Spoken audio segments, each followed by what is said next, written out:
Next up, we're going to have a legislative update from Mark Phillips and Matt Hill. Mark Phillips is the ITC Research and Information Specialist. He was born in Portland, Oregon in 1949. He graduated from the University of Oregon in 1971 and went to work for an Oregon member of Congress where his responsibilities included Native American issues. In 1975, he joined Edwards Associates Incorporated, a small lobbying firm representing Northwest interests, where Mark principally represented several Oregon tribes. In 1981, Mark served as a special assistant to the Assistant Secretary for Indian Affairs at Interior, after which he returned to Edwards Associates, where the ITC became one of his clients. He has continued to work with the ITC since then on federal issues, and in 2012 moved back to Portland, from where he now conducts his business. He has arranged with Matt Hill to carry out Washington, D.C. based activities. And since they're tag teaming this, Matt Hill serves as an information specialist to the ITC in Washington. He previously worked in the United States Senate for 10 years, focusing on tribal and forest management issues for Senator Gordon Smith of Oregon. Matt is a graduate of Georgetown University School of Foreign Service. He is originally from Roseburg, Oregon, and currently resides in Maryland. Let's welcome Mark. Ladies and gentlemen, good morning. Dave, Koch, we're short-stopping you here, I'm afraid. I always liked going after the Bureau of Indian Affairs presentation because it gave me a chance to kind of revise things in my own way. But we're sure that you'll be up right after Matt and myself, and the shoe will be on the other foot. Kelly, thank you for that kind introduction. And good morning to all. As Kelly mentioned, Matt Hill on next will cover the broader congressional forestry issues and ITC's involvement therein. I will cover elections, appropriations, and various odds and ends. After last May's symposium, and up until December, Congress didn't do much of anything of interest, principally due to its continuing rancorous partisan divide and the run-up to last November's midterm congressional elections, a period when Congress typically slows way down pardon me, to avoid creating any new controversy that could play into the elections. The elections, of course, did roll around November 4th with a resounding Republican victory. Republicans increased their House majority and gained the Senate majority with 54 seats. When the 114th Congress was sworn in on January 6, 2015, new Republican Senate committee chairs included Senator John Barrasso of Wyoming at the Senate Committee on Indian Affairs and Lisa Murkowski of Alaska at Energy and Natural Resources. Murkowski is also the new chair of the Senate Interior Appropriations Subcommittee, and she continues as a member of the Senate Indian Affairs Committee. Please note that the new Republican Senate, like the Democratic Senate last Congress, does not have a filibuster-proofed majority, so you can expect as little progress this Congress as there was last. And of course, President Obama will wield a veto pen for the next year and a half. Gridlock has not gone away just yet. Over in the House, with Representative Doc Hastings' retirement, the chair of the Natural Resources Committee is now Representative Rob Bishop of Utah. Representative Don Young continues as chair of the subcommittee with jurisdiction over Native American issues. Following the elections, Congress did reconvene for a December lame duck session because some work still did need to get done, most particularly a defense authorization bill and appropriations for fiscal year 2015.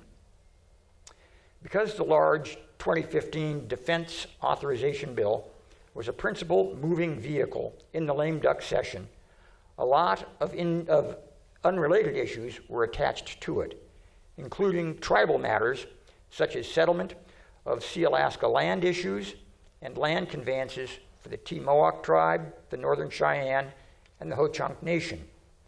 Unfortunately, it also conveyed Forest Service land in Arizona, sacred to the Apaches, to a copper mining company, and opened to public access land on Rattlesnake Mountain in Washington state that is sacred to the Yakima and Umatilla tribes. Almost all other tribal legislation died at the end of last Congress. On appropriations, after several continuing resolutions to keep things funded after the October 1st start of fiscal year 2015, on December 13th, Congress finalized, and on December 16th, the President signed the mammoth FY 2015 Consolidated and Further Continuing Appropriations Act, providing full-year funding as Public Law 113-235. Division F of that law provides fiscal year 2015 appropriations for Interior, Environment, and related agencies. There, for FY 2015 BIA Operation of Indian programs, Congress accepted most of the administration's fiscal year 2015 request, an increase of $33.8 million over FY 14, and then added another $16 million, mostly for education, for an OIP total of $2.429 billion. In natural resources management, forestry got the only congressional increase, pardon me, over the requested amount, an increase of $1.84 million, replacing a similar amount that had been transferred to self-governance, for a total of $47.7 million. The only natural resources decrease was $1 million for the Integrated Resource Information Program, the old IRMP, which at $3 million is still $1 million above FY14. As Phil mentioned, there was also House report language urging the Forest Service and BLM to make wider use of Tribal Forest Protection Act, and President Rigdon's testimony, the IFMAT 3 report, and Matt Hill's working with the staff all contributed to these positive responses in the appropriations bill. For the DOI Office of Wildland Fire, funding levels were generally pretty good. Preparedness got the $319 million requested by the administration, which includes, as Phil mentioned, set-asides of $9 million for tribal contract support costs and $6 million for BIA workforce development. Suppression was increased by $23 million to $291.6 million, and fuels management was increased $17.7 million to $164 million, which includes the administration set-aside of $10 million for tribal projects on federal treaty rights lands and a $10 million increase for the National Resilient Landscape Initiative. Congressional appropriators, however, declined the administration's requested proposal to treat annual fire suppression costs over 70% of the 10-year average as disaster funding. Meanwhile, for FY 15, the Forest Service total budget took a bit of a hit, getting $5.05 billion, down $651 million from the request, and down $423 million from fiscal year 2014. Now, as long as we're on the numbers, let's talk a little bit about FY 2016, which will start this upcoming October 1st. Last February 2nd, the administration sent its fiscal year 2016 budget request to Congress. The BIA Operation of Indian Programs requested an increase of $231 million over FY 2015, or about a 9.5% increase. Within that request, BIA Forestry asked for an increase of $4.2 million to a total of about $52 million. Yesterday, the House Interior Appropriations Subcommittee marked up its FY 2016 bill that includes funding for the Bureau of Indian Affairs. Details are still scant, but it appears they gave BIA Operation of Indian Programs a $77 million increase above fiscal year 15, instead of the $231 million that the BIA had requested. It is my understanding that the subcommittee did provide an increase for BIA forestry, but I haven't been able yet to confirm the exact numbers. I do not know how the Interior Department Office of Wildland Fire did in the markup, but the request is $805 million, about the same as 2015. along with, once again, the disaster funding proposal that has attached to it a contingent $200 million. Full details should be available in about a week after the full Appropriations Committee meets to mark up and report the bill. At this point, I should say a few words about the Congressional Budget Resolution, which does not become law, but does give Congress general fiscal guidelines for the next 10 years.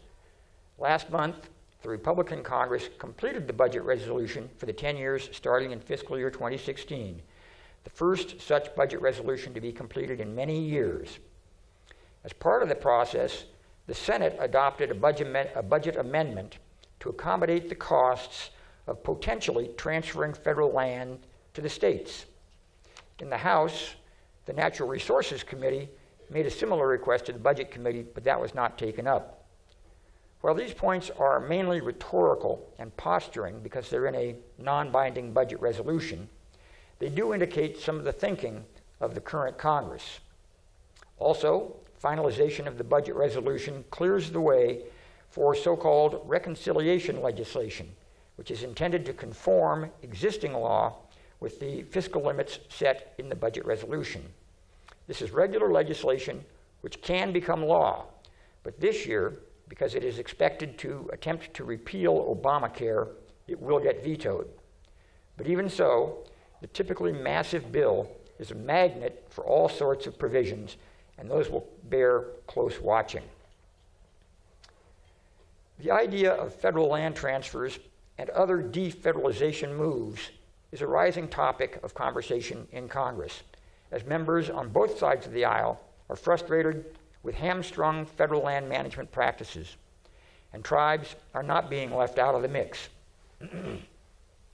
Chair Don Young of the House Indian, Insular, and Alaska Native Affairs Subcommittee has publicly mused in a committee hearing about transferring federal public land to tribes.